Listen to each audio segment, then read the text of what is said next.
भाई लिटरली कुछ नहीं हो सकता, भाई लिटरली कुछ भी नहीं हो सकता। कुछ होगा कैसे भाई, इंग्लिश का एग्जाम जो इतना बढ़िया गया है लिटरली भाई साहब, मजा आ गया भाई इंग्लिश के एग्जाम में। लिटरली लिटरली लिटरली तो मैं सब कुछ बताऊंगा भाई कैसा गया। देखो, सबसे पहले बात करते हैं कि मतलब मेरा पेपर, भाई तुम मानोगे भाई, मेरा पेपर 15 मिनट पहले हो गया था, लिटरली 15 मिनट पहले। और ये वो एग्जाम था जो सबसे ज्यादा लेंदी होता है। तो एक्चुअली ऐसा हुआ था कि मैं स्टार्टिंग से ना पढ़ के वगैरह गया था, और मैंने ना अपनी सारी जो प्रिपरेशन वगैरह है वो सब वहाँ से करी थी, अनुराग सर से, फ्रॉम एनसीईआरटी वाला चैनल। एंड वहाँ से ना मैं पढ़ रहा था स्टार्टिंग से ही। एंड मतलब पता है क्या हुआ था, जैसे मैं पहले बैच में था, अर्जुना मतलब लक्ष्य बैच में था। तो लक्ष्य बैच के साथ साथ ना मैं परिश्रम बैच के भी लेक्चर वगैरह फॉलो करता रहता था, ज़्यादा नहीं करता था, थोड़ा बहुत करता रहता था। और भाई उसके साथ में फिर मैंने अब जितने भी ये गैप डेज थे इसमें मैराथन वगैरह फॉलो करी थी, हैं अनुराग सर की। और साथ में मेरी स्कूल टीचर भी बहुत अच्छा पढ़ा दी थी, तो स्कूल टीचर के जितने नोट्स वगैरह थे वो फॉलो करे थे। एंड इंग्लिश को मैंने ज़्यादा टाइम वगैरह दिया नहीं था। एंड इंग्लिश में भाई छुट्टी भी कम थी। एंड जब छुट्टी वगैरह पड़ी थी ना, एक दो दिन तो मैंने बर्बाद कर दिया भाई। फिर लास्ट डे कल मैंने अच्छे से पढ़ा और अनुराग सर के मैराथन वगैरह देखे, और लिटरली भाई क्या प्यारा पेपर गया है। देखो मेरा सेट था सेट नंबर 2, और ये क्वेश्चन पेपर था 142, है ना। इसमें ना सबसे पहले ना रीडिंग सेक्शन था, मतलब रीडिंग स्किल जो भी होती है। तो रीडिंग स्किल में ना सबसे पहले ना जैसे 15 मिनट मिलते हैं ना स्टार्टिंग के, मैंने उन 15 मिनट को बहुत ही अच्छे से यूज़ करा और फर्स्ट वाला रीडिंग पैसेज पूरा कर लिया। मतलब लिटरली मैंने 30 मिनट में स्टार्टिंग के, मतलब 30 मिनट लगे थे। जब 10:30 बजे पेपर स्टार्ट हो जाता है उसके बाद में मुझे 30 मिनट लगे थे।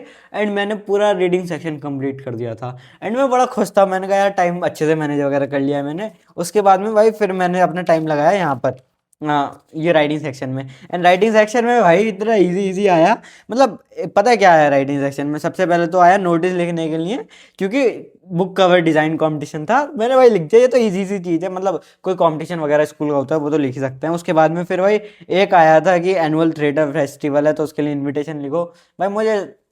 भाई मुझे नहीं आता था भाई वो। फिर मैंने ना इसरो वाला कर दिया, इसमें था you are invited to be a key speaker in the science symposium to be held in SVM college Badal Nagar. And भाई ये मैंने करा, और बहुत छोटा सा, मतलब एक पेज में लिखा था एंड पूरा कर लिया था। उसके बाद में भाई ये आर्टिकल लिखा मैंने, ये इंक्रीज स्क्रीन टाइम वगैरह। भाई ये तो सब कॉमन चीज़ है, कॉमन चीज़ों के बारे में ज़्यादा पेपर था, जैसे कि तुम देख सकते हो स्लीप डेप्रीवेशन। भाई मेरी भी स्लीप डेप्राइव हुई थी, क्योंकि भाई मैंने कल पूरी रात तो नहीं बट हाँ ठीक ठाक पढ़ा था, तो उस वजह से स्लीप का बारे में ही लिखना था। मतलब ये वो चीज़ थी जो कॉमन चीज़ थी जो मुझे आती नहीं थी, तो मैंने लिख दिया था।